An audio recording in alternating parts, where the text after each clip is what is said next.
Carta apostólica. Patris Corde. Del Santo Padre Francisco. Con motivo del 150º aniversario de la declaración de San José como patrono de la Iglesia Universal. Con corazón de padre, así José amó a Jesús, llamado en los 4 evangelios, el hijo de José, Lucas 4,22, Juan 6,42, confer Mateo 13,55, Marcos 6,3. Los dos evangelistas que evidenciaron su figura, Mateo y Lucas, refieren poco, pero lo suficiente para entender qué tipo de padre fuese y la misión que la providencia le confió. Sabemos que fue un humilde carpintero, confer Mateo 13,55, desposado con María, confer Mateo 1,18, Lucas 1,27, un hombre justo, Mateo 1,19, siempre dispuesto a hacer la voluntad de Dios manifestada en su ley, confer Lucas 2,22.27.39, y a través de los 4 sueños que tuvo, confer Mateo 1,20, 2,13.19.22. Después de un largo y duro viaje de Nazaret a Belén, vio nacer al Mesías en un pesebre, porque en otro sitio, no había lugar para ellos, Lucas 2,7. Fue testigo de la adoración de los pastores, confer Lucas 2,8 a 20, y de los magos, confer Mateo 2,1 a 12, que representaban respectivamente el pueblo de Israel y los pueblos paganos. Tuvo la valentía de asumir la paternidad legal de Jesús, a quien dio el nombre que le reveló el ángel: tú le pondrás por nombre Jesús, porque él salvará a su pueblo de sus pecados, Mateo 1,21. Como se sabe, en los pueblos antiguos poner un nombre a una persona o a una cosa significaba adquirir la pertenencia, como hizo Adán en el relato del Génesis, confer 2,19 a 20. En el templo, 40 días después del nacimiento, José, junto a la madre, presentó el niño al Señor y escuchó sorprendido la profecía que Simeón pronunció sobre Jesús y María, confer Lucas 2,22 a 35. Para proteger a Jesús de Herodes, permaneció en Egipto como extranjero, confer Mateo 2,13 a 18. De regreso en su tierra, vivió de manera oculta en el pequeño y desconocido pueblo de Nazaret, en Galilea, de donde, se decía, no sé ningún profeta y no puede salir nada bueno, confer Juan 7,52, 1,46, lejos de Belén, su ciudad de origen, y de Jerusalén, donde estaba el templo. Cuando, durante una peregrinación a Jerusalén, perdieron a Jesús, que tenía 12 años, él y María lo buscaron angustiados y lo encontraron en el templo mientras discutía con los doctores de la ley, confer Lucas 2,41 a 50. Después de María, Madre de Dios, ningún santo ocupa tanto espacio en el magisterio pontificio como José, su esposo. Mis predecesores han profundizado en el mensaje contenido en los pocos datos transmitidos por los evangelios para destacar su papel central en la historia de la salvación. El Beato Pío IX lo declaró, patrono de la Iglesia Católica, Sagrada Congregación de Ritos, Quemad Modum Deus, 8 de diciembre de 1870 ASS 6, 1870 a 71, 194, el Venerable Pío XII lo presentó como patrono de los trabajadores, confer discurso a las asociaciones cristianas de trabajadores italianos con motivo de la solemnidad de San José Obrero, 1 de mayo de 1955 AS 47, 1955, 406, y San Juan Pablo II como, custodio del Redentor, exhortación apostólica Redemptoris Custos, 15 de agosto de 1989 AS 82, 1990, 5 a 34. El pueblo lo invoca como, patrono de la buena muerte, Catecismo de la Iglesia Católica, 1014. Por eso, al cumplirse 150 años de que el Beato Pío IX, el 8 de diciembre de 1870, lo declarara como patrono de la Iglesia Católica, quisiera, como dice Jesús, que la boca hable de aquello de lo que está lleno el corazón, confer Mateo 12,34, para compartir con ustedes algunas reflexiones personales sobre esta figura extraordinaria, tan cercana a nuestra condición humana. Este deseo ha crecido durante estos meses de pandemia, en los que podemos experimentar, en medio de la crisis que nos está golpeando, que, nuestras vidas están tejidas y sostenidas por personas comunes, corrientemente olvidadas, que no aparecen en portadas de diarios y de revistas, ni en las grandes pasarelas del último show, pero, sin lugar a dudas, están escribiendo hoy los acontecimientos decisivos de nuestra historia: médicos, enfermeros y enfermeras, encargados de reponer los productos en los supermercados, limpiadoras, cuidadoras, transportistas, fuerzas de seguridad, voluntarios, sacerdotes, religiosas y tantos pero tantos otros que comprendieron que nadie se salva solo. Cuánta gente cada día demuestra paciencia e infunde esperanza, cuidándose de no sembrar pánico sino corresponsabilidad. Cuántos padres, madres, abuelos y abuelas, docentes muestran a nuestros niños, con gestos pequeños y cotidianos, cómo enfrentar y transitar una crisis readaptando rutinas, levantando miradas e impulsando la oración. Cuántas personas rezan, ofrecen e interceden por el bien de todos. Meditación en tiempos de pandemia, 27 de marzo de 2020. El Observatore Romano, edición semanal en lengua española, 3 de abril de 2020, p3. Todos pueden encontrar en San José, el hombre que pasa desapercibido, el hombre de la presencia diaria, discreta y oculta, un intercesor, un apoyo y una guía en tiempos de dificultad.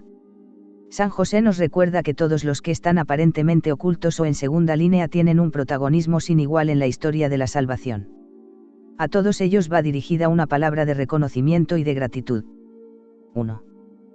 Padre amado. La grandeza de San José consiste en el hecho de que fue el esposo de María y el padre de Jesús. En cuanto tal, entró en el servicio de toda la economía de la Encarnación, como dice San Juan Crisóstomo, in Mat. Hom, v. 3, pg 57, 58. San Pablo VI observa que su paternidad se manifestó concretamente, al haber hecho de su vida un servicio, un sacrificio al misterio de la Encarnación y a la misión redentora que le está unida, al haber utilizado la autoridad legal, que le correspondía en la Sagrada Familia, para hacer de ella un don total de sí mismo, de su vida, de su trabajo, al haber convertido su vocación humana de amor doméstico en la oblación sobrehumana de sí mismo, de su corazón y de toda capacidad en el amor puesto al servicio del Mesías nacido en su casa. Homilía, 19 de marzo de 1966. Enseñanzas de Pablo VI, 4, 1966, 110. Por su papel en la historia de la salvación, San José es un padre que siempre ha sido amado por el pueblo cristiano, como lo demuestra el hecho de que se le han dedicado numerosas iglesias en todo el mundo, que muchos institutos religiosos, hermandades y grupos eclesiales se inspiran en su espiritualidad y llevan su nombre, y que desde hace siglos se celebran en su honor diversas representaciones sagradas. Muchos santos y santas le tuvieron una gran devoción, entre ellos Teresa de Ávila, quien lo tomó como abogado e intercesor, encomendándose mucho a él y recibiendo todas las gracias que le pedía. Alentada por su experiencia, la santa persuadía a otros para que le fueran devotos. Confer Libro de la Vida, 6, 6-8. En todos los libros de oraciones se encuentra alguna oración a San José. Invocaciones particulares que le son dirigidas todos los miércoles y especialmente durante todo el mes de marzo, tradicionalmente dedicado a él. Todos los días, durante más de 40 años, después de laudes, recito una oración a San José tomada de un libro de devociones francés del siglo XIX, de la Congregación de las Religiosas de Jesús y María, que expresa devoción, confianza y un cierto reto a San José, glorioso patriarca San José, cuyo poder sabe hacer posibles las cosas imposibles. Ven en mi ayuda en estos momentos de angustia y dificultad. Toma bajo tu protección las situaciones tan graves y difíciles que te confío, para que tengan una buena solución. Mi amado Padre, toda mi confianza está puesta en ti. Que no se diga que te haya invocado en vano y, como puedes hacer todo con Jesús y María, muéstrame que tu bondad es tan grande como tu poder. Amén.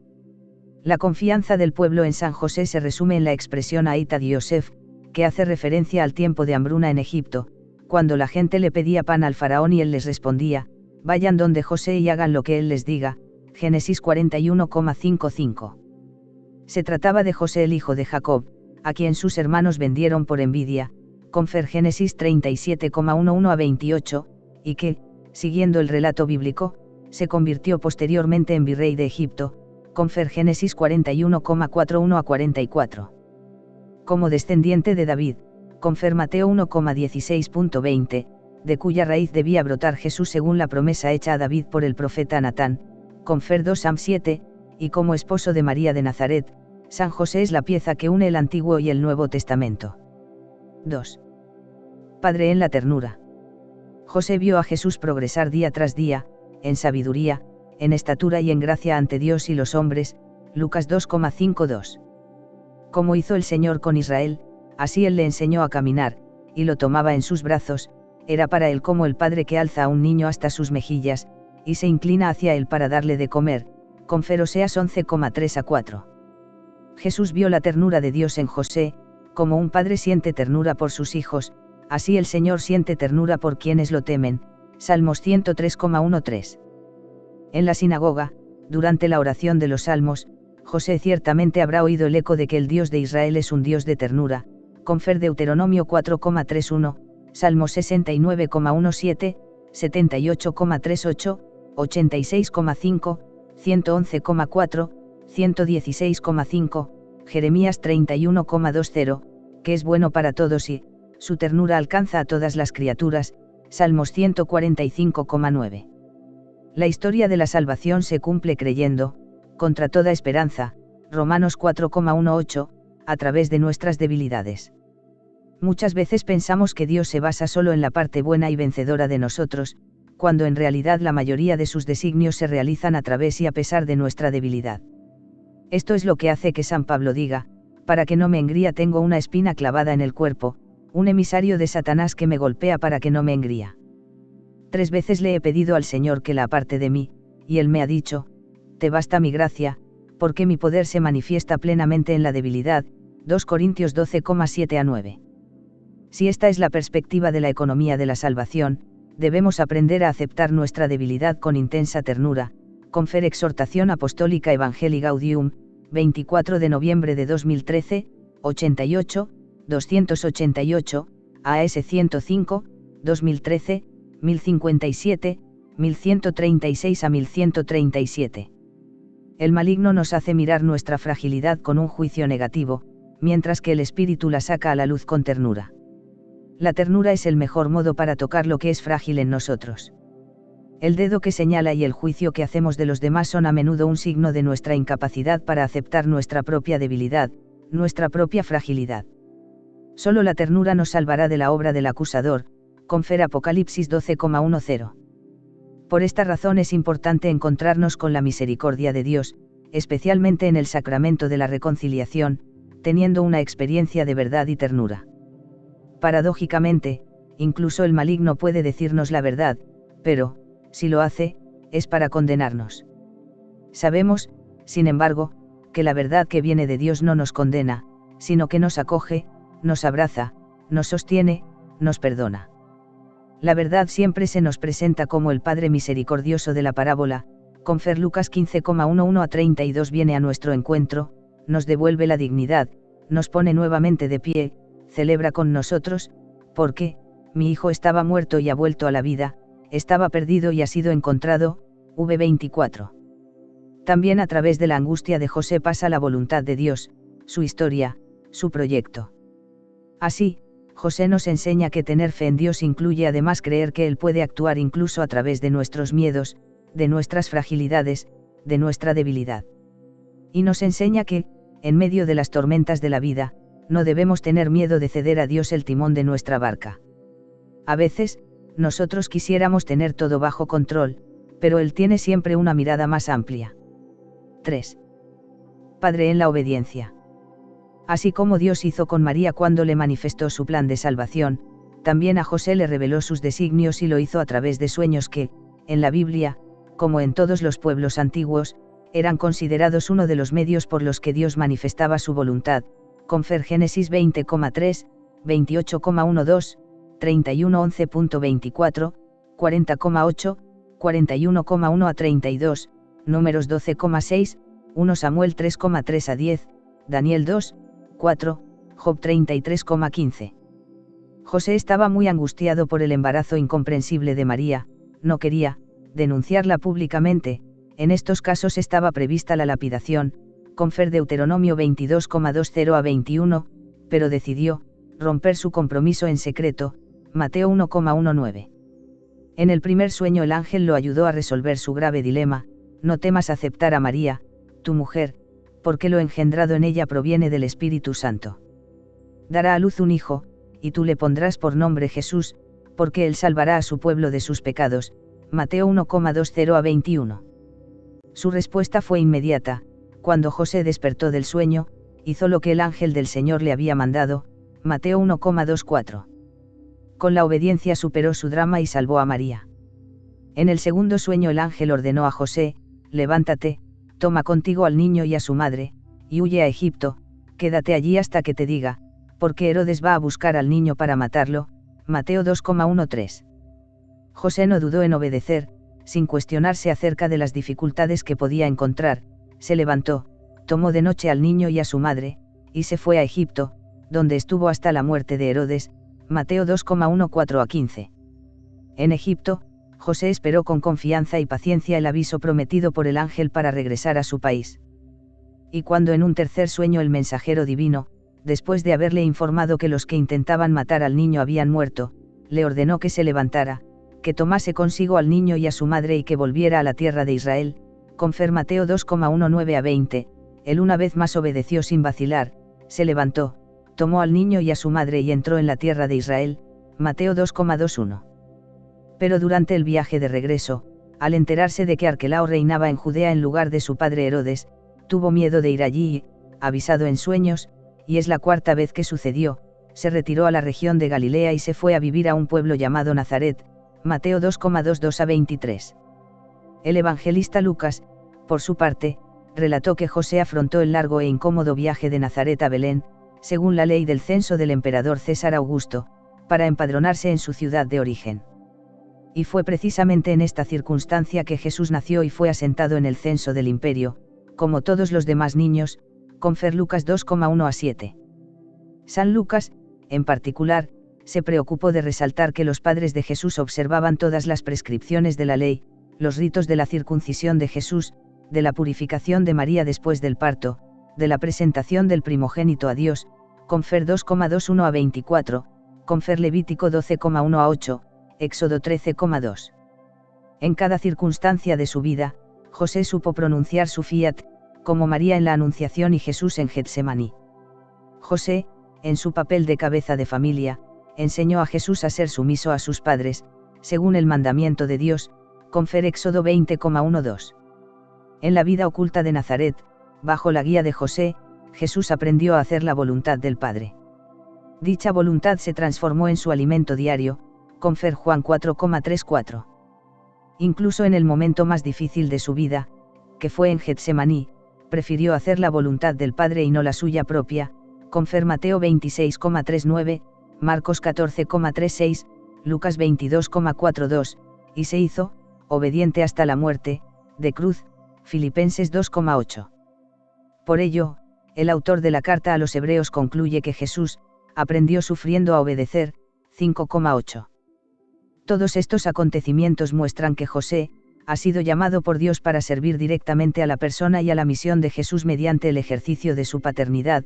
De este modo él coopera en la plenitud de los tiempos en el gran misterio de la redención y es verdaderamente ministro de la salvación.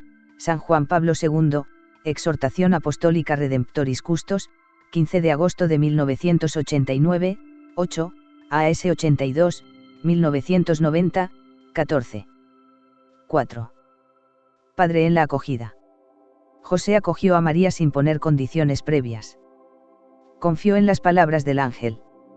La nobleza de su corazón le hace supeditar a la caridad lo aprendido por ley, y hoy, en este mundo donde la violencia psicológica, verbal y física sobre la mujer es patente, José se presenta como figura de varón respetuoso, delicado que, aun no teniendo toda la información, se decide por la fama, dignidad y vida de María.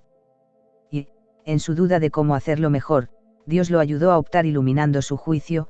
Homilía en la Santa Misa con Beatificaciones, Villavicencio, Colombia, 8 de septiembre de 2017 AS 109, 2017, 1061. Muchas veces ocurren hechos en nuestra vida cuyo significado no entendemos. Nuestra primera reacción es a menudo de decepción y rebelión. José deja de lado sus razonamientos para dar paso a lo que acontece y, por más misterioso que le parezca, lo acoge, asume la responsabilidad y se reconcilia con su propia historia. Si no nos reconciliamos con nuestra historia, ni siquiera podremos dar el paso siguiente, porque siempre seremos prisioneros de nuestras expectativas y de las consiguientes decepciones. La vida espiritual de José no nos muestra una vía que explica, sino una vía que acoge. Solo a partir de esta acogida, de esta reconciliación, podemos también intuir una historia más grande, un significado más profundo. Parecen hacerse eco las ardientes palabras de Job que, ante la invitación de su esposa a rebelarse contra todo el mal que le sucedía, respondió: si aceptamos de Dios los bienes, no vamos a aceptar los males. Job 2,10. José no es un hombre que se resigna pasivamente. Es un protagonista valiente y fuerte. La acogida es un modo por el que se manifiesta en nuestra vida el don de la fortaleza que nos viene del Espíritu Santo. Solo el Señor puede darnos la fuerza para acoger la vida tal como es, para hacer sitio incluso a esa parte contradictoria, inesperada y decepcionante de la existencia. La venida de Jesús en medio de nosotros es un regalo del Padre, para que cada uno pueda reconciliarse con la carne de su propia historia, aunque no la comprenda del todo. Como Dios dijo a nuestro santo, José, hijo de David, no temas, Mateo 1,20, parece repetirnos también a nosotros, no tengan miedo. Tenemos que dejar de lado nuestra ira y decepción, y hacer espacio, sin ninguna resignación mundana y con una fortaleza llena de esperanza, a lo que no hemos elegido, pero está allí. Acoger la vida de esta manera nos introduce en un significado oculto. La vida de cada uno de nosotros puede comenzar de nuevo milagrosamente, si encontramos la valentía para vivirla según lo que nos dice el Evangelio. Y no importa si ahora todo parece haber tomado un rumbo equivocado y si algunas cuestiones son irreversibles. Dios puede hacer que las flores broten entre las rocas. Aun cuando nuestra conciencia nos reprocha algo, Él es más grande que nuestra conciencia y lo sabe todo. 1 Juan 3,20. El realismo cristiano, que no rechaza nada de lo que existe, vuelve una vez más. La realidad, en su misteriosa irreductibilidad y complejidad, es portadora de un sentido de la existencia con sus luces y sombras. Esto hace que el apóstol Pablo afirme: sabemos que todo contribuye al bien de quienes aman a Dios, Romanos 8,28. Y San Agustín añade: aun lo que llamamos mal, etiam iuduod malum dicitur, en Chiridion de Fide, spii et caritate, 3 y 11, pl 40, 236. En esta perspectiva general, la fe da sentido a cada acontecimiento feliz o triste. Entonces, lejos de nosotros el pensar que creer significa encontrar soluciones fáciles que consuelan. La fe que Cristo nos enseñó es, en cambio, la que vemos en San José, que no buscó atajos, sino que afrontó con los ojos abiertos lo que le acontecía, asumiendo la responsabilidad en primera persona. La acogida de José nos invita a acoger a los demás, sin exclusiones, tal como son, con preferencia por los débiles, porque Dios elige lo que es débil. Confer 1 Corintios 1,27, es Padre de los huérfanos y defensor de las viudas, Salmo 68,6, y nos ordena amar al extranjero. Confer Deuteronomio 10,19, ex 22,20 a 22, Lucas 10,29 a 37. Deseo imaginar que Jesús tomó de las actitudes de José el ejemplo para la parábola del Hijo Pródigo y el Padre Misericordioso. Confer Lucas 15,11 a 32. 5. Padre de la valentía creativa. Si la primera etapa de toda verdadera curación interior es acoger la propia historia, es decir, hacer espacio dentro de nosotros mismos incluso para lo que no hemos elegido en nuestra vida, necesitamos añadir otra característica importante: la valentía creativa. Esta surge especialmente cuando encontramos dificultades. De hecho, cuando nos enfrentamos a un problema podemos detenernos y bajar los brazos, o podemos ingeniárnoslas de alguna manera. A veces las dificultades son precisamente las que sacan a relucir recursos en cada uno de nosotros que ni siquiera pensábamos tener. Muchas veces, leyendo los evangelios de la infancia, nos preguntamos por qué Dios no intervino directa y claramente. Pero Dios actúa a través de eventos y personas. José era el hombre por medio del cual Dios se ocupó de los comienzos de la historia de la redención. Él era el verdadero milagro con el que Dios salvó al niño y a su madre. El cielo intervino confiando en la valentía creadora de este hombre, que cuando llegó a Belén y no encontró un lugar donde María pudiera dar a luz, se instaló en un establo y lo arregló hasta convertirlo en un lugar lo más acogedor posible para el Hijo de Dios que venía al mundo. Confer Lucas 2,6 a 7. Ante el peligro inminente de Herodes, que quería matar al niño, José fue alertado una vez más en un sueño para protegerlo, y en medio de la noche organizó la huida a Egipto, confer Mateo 2,13-14. De una lectura superficial de estos relatos se tiene siempre la impresión de que el mundo esté a merced de los fuertes y de los poderosos, pero la buena noticia del Evangelio consiste en mostrar cómo, a pesar de la arrogancia y la violencia de los gobernantes terrenales, Dios siempre encuentra un camino para cumplir su plan de salvación. Incluso nuestra vida parece a veces que está en manos de fuerzas superiores, pero el Evangelio nos dice que Dios siempre logra salvar lo que es importante, con la condición de que tengamos la misma valentía creativa del carpintero de Nazaret, que sabía transformar un problema en una oportunidad, anteponiendo siempre la confianza en la providencia.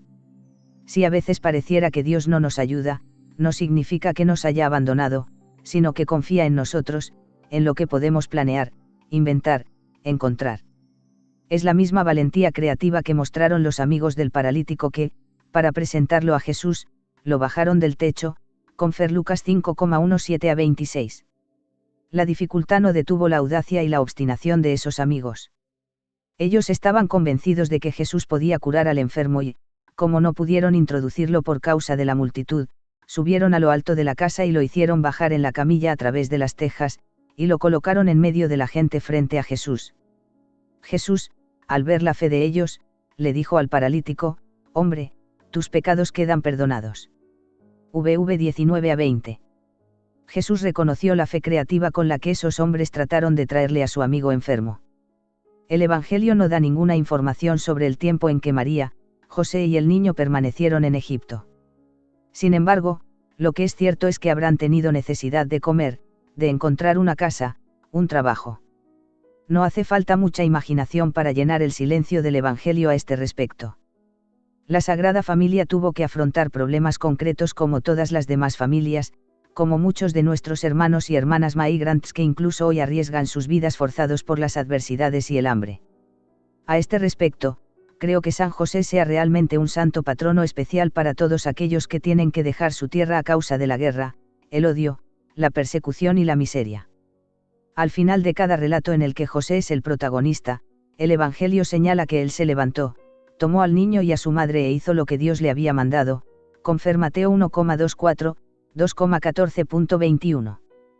De hecho, Jesús y María, su madre, son el tesoro más preciado de nuestra fe, confer Sagrada Congregación de Ritos, Quemad Modum Deus, 8 de diciembre de 1870 SS 6, 1870-71, 193, Beato Pío IX, Carta Apostólica Inclitum Patriarcham, 7 de julio de 1871 lugar citado, 324-327. En el plan de salvación no se puede separar al hijo de la madre, de aquella que, avanzó en la peregrinación de la fe y mantuvo fielmente su unión con su hijo hasta la cruz, Concilio Ecuménico Vaticano II, Constitución Dogmática Lumen Gentium, 58. Debemos preguntarnos siempre si estamos protegiendo con todas nuestras fuerzas a Jesús y María, que están misteriosamente confiados a nuestra responsabilidad, a nuestro cuidado, a nuestra custodia. El Hijo del Todopoderoso viene al mundo asumiendo una condición de gran debilidad.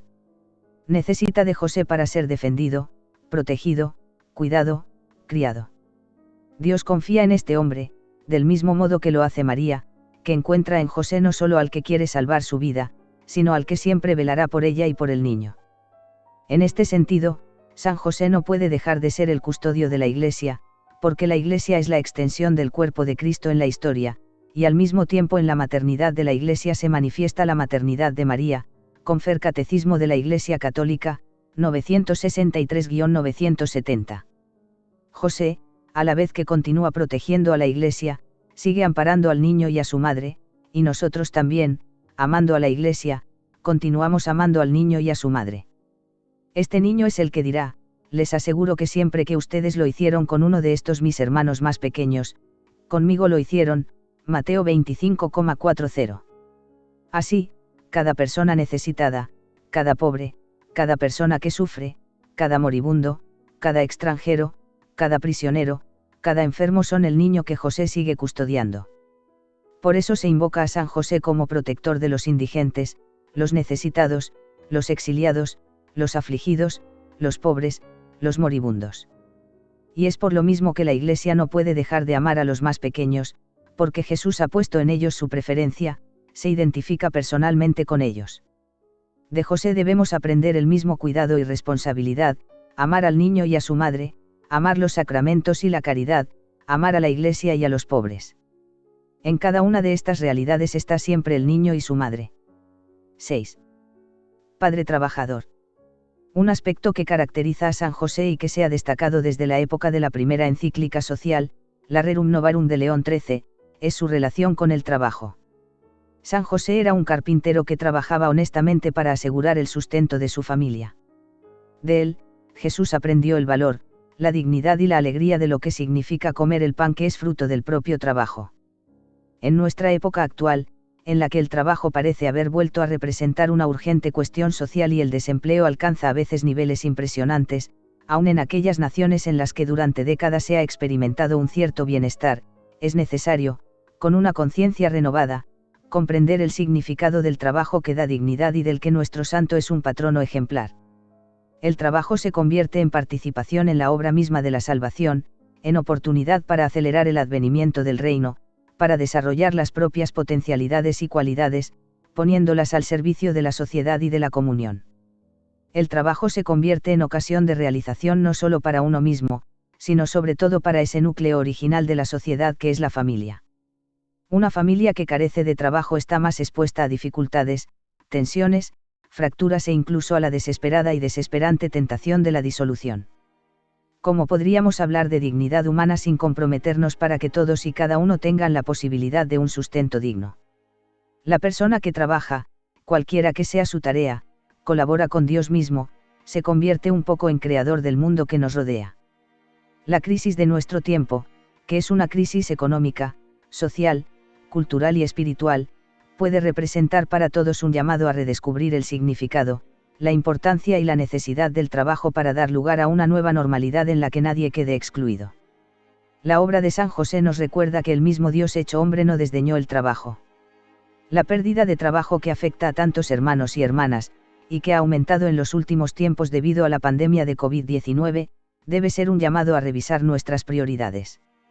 Imploremos a San José Obrero para que encontremos caminos que nos lleven a decir, ningún joven, ninguna persona, ninguna familia sin trabajo. 7. Padre en la sombra.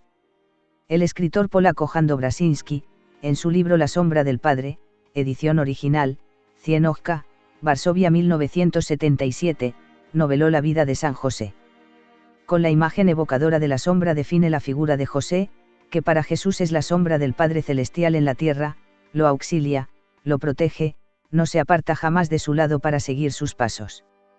Pensemos en aquello que Moisés recuerda a Israel, en el desierto, donde viste cómo el Señor, tu Dios, te cuidaba como un padre cuida a su hijo durante todo el camino, Deuteronomio 1,31.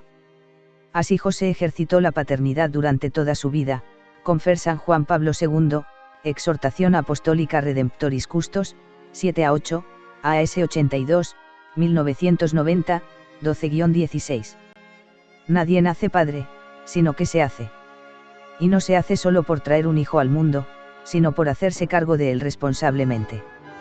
Todas las veces que alguien asume la responsabilidad de la vida de otro, en cierto sentido ejercita la paternidad respecto a él. En la sociedad de nuestro tiempo, los niños a menudo parecen no tener padre. También la Iglesia de hoy en día necesita padres. La amonestación dirigida por San Pablo a los corintios es siempre oportuna, podrán tener 10.000 instructores, pero padres no tienen muchos, 1 Corintios 4,15, y cada sacerdote u obispo debería poder decir como el apóstol, fui yo quien los engendré para Cristo al anunciarles el Evangelio, y vid. Y a los Gálatas les dice, hijos míos, por quienes de nuevo sufro dolores de parto hasta que Cristo sea formado en ustedes, 4,19. Ser padre significa introducir al niño en la experiencia de la vida, en la realidad. No para retenerlo, no para encarcelarlo, no para poseerlo, sino para hacerlo capaz de elegir, de ser libre, de salir. Quizás por esta razón la tradición también le ha puesto a José, junto al apelativo de padre, el de castísimo. No es una indicación meramente afectiva, sino la síntesis de una actitud que expresa lo contrario a poseer. La castidad está en ser libres del afán de poseer en todos los ámbitos de la vida. Solo cuando un amor es casto es un verdadero amor. El amor que quiere poseer, al final, siempre se vuelve peligroso, aprisiona, sofoca, hace infeliz. Dios mismo amó al hombre con amor casto, dejándolo libre incluso para equivocarse y ponerse en contra suya. La lógica del amor es siempre una lógica de libertad, y José fue capaz de amar de una manera extraordinariamente libre. Nunca se puso en el centro. Supo cómo descentrarse, para poner a María y a Jesús en el centro de su vida. La felicidad de José no está en la lógica del autosacrificio, sino en el don de sí mismo. Nunca se percibe en este hombre la frustración, sino solo la confianza. Su silencio persistente no contempla quejas, sino gestos concretos de confianza. El mundo necesita padres, rechaza a los amos, es decir, rechaza a los que quieren usar la posesión del otro para llenar su propio vacío, rehúsa a los que confunden autoridad con autoritarismo, servicio con servilismo, confrontación con opresión, caridad con asistencialismo, fuerza con destrucción. Toda vocación verdadera nace del don de sí mismo, que es la maduración del simple sacrificio. También en el sacerdocio y la vida consagrada se requiere este tipo de madurez. Cuando una vocación, ya sea en la vida matrimonial, célibe o virginal, no alcanza la madurez de la entrega de sí misma deteniéndose solo en la lógica del sacrificio, entonces en lugar de convertirse en signo de la belleza y la alegría del amor corre el riesgo de expresar infelicidad, tristeza y frustración. La paternidad que rehúsa la tentación de vivir la vida de los hijos está siempre abierta a nuevos espacios. Cada niño lleva siempre consigo un misterio, algo inédito que solo puede ser revelado con la ayuda de un padre que respete su libertad. Un padre que es consciente de que completa su acción educativa y de que vive plenamente su paternidad solo cuando se ha hecho inútil, cuando ve que el hijo ha logrado ser autónomo y camina solo por los senderos de la vida, cuando se pone en la situación de José, que siempre supo que el niño no era suyo, sino que simplemente había sido confiado a su cuidado. Después de todo, eso es lo que Jesús sugiere cuando dice, no llamen Padre a ninguno de ustedes en la tierra, pues uno solo es su Padre, el del cielo, Mateo 23,9. Siempre que nos encontremos en la condición de ejercer la paternidad, debemos recordar que nunca es un ejercicio de posesión, sino un signo que nos evoca una paternidad superior. En cierto sentido, todos nos encontramos en la condición de José, sombra del único Padre Celestial, que, hace salir el sol sobre malos y buenos y manda la lluvia sobre justos e injustos, Mateo 5,45, y sombra que sigue al Hijo. Levántate, toma contigo al niño y a su madre, Mateo 2,13, dijo Dios a San José. El objetivo de esta carta apostólica es que crezca el amor a este gran santo, para ser impulsados a implorar su intercesión e imitar sus virtudes, como también su resolución. En efecto, la misión específica de los santos no es solo la de conceder milagros y gracias, sino la de interceder por nosotros ante Dios, como hicieron Abraham, confer Génesis 18,23-32, y Moisés, confer Éxodo 17,8-13, 32,30-35, como hace Jesús, único mediador, 1 Timoteo 2,5, que es nuestro abogado ante Dios Padre, 1 Juan 2,1, ya que vive eternamente para interceder por nosotros, Hebreos 7,25, confer Romanos 8,34. Los santos ayudan a todos los fieles, a la plenitud de la vida cristiana y a la perfección de la caridad, Concilio Ecuménico Vaticano II, Constitución Dogmática Lumen Gentium, 42. Su vida es una prueba concreta de que es posible vivir el Evangelio. Jesús dijo, aprendan de mí, que soy manso y humilde de corazón, Mateo 11,29, y ellos a su vez son ejemplos de vida a imitar. San Pablo exhortó explícitamente, vivan como imitadores míos, 1 Corintios 4,16, confer 1 Corintios 11,1, FLP 3,17, 1 Ties 1,6. San José lo dijo a través de su elocuente silencio. Ante el ejemplo de tantos santos y santas, San Agustín se preguntó, ¿no podrás tú lo que estos y estas? Y así llegó a la conversión definitiva exclamando, tarde te amé, belleza tan antigua y tan nueva. Confesiones, 8, 11, 27, PL 32, 761, 10, 27, 38, PL 32, 795. No queda más que implorar a San José la gracia de las gracias, nuestra conversión. A él dirijamos nuestra oración. Salve, custodio del Redentor. Y esposo de la Virgen María. A ti Dios confió a su Hijo. En ti María depositó su confianza. Contigo Cristo se forjó como hombre. Oh, bienaventurado José. Muéstrate Padre también a nosotros. Y guíanos en el camino de la vida. Concédenos gracia, misericordia y valentía. Y defiéndenos de todo mal. Amén. Roma, en San Juan de Letrán, 8 de diciembre, solemnidad de la Inmaculada Concepción de la Bienaventurada Virgen María, del año 2020, octavo de mi pontificado. Francisco.